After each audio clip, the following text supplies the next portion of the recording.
At a time when the BJP is expanding not just politically but also ideologically in the country, its ideological fountainhead, the Rashtriya Swayamsevak Sangh, considered amongst the largest organizations, cultural organizations in the world, specifically in India, is also opening a new chapter. We are in the new office of the RSS in Delhi, the newly opened office of the RSS, and it's huge.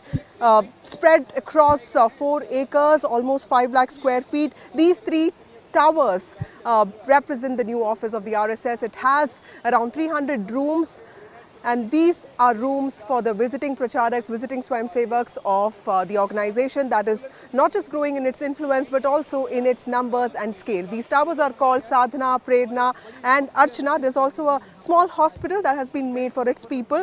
There's in fact a library with 8,500 books that is also open for people. And if you look at this, RSS workers are telling us that the ethos of this place has not been altered. In fact, the Jhandewala Devi Mandir is still there, the saffron flags you see, and also the Hanuman temple, which existed since a long time, has also been reinstated. In fact, the Delhi office of the RSS came up in 1939, and it was named after Keshav Baliram Hedgewar, the founder of the RSS, somebody who started the organization in 1925 when the freedom struggle was peaking, and he came up with this idea of RSS. And in fact, this place is also called Keshav Kunj. In fact, the RSS has retained its old name.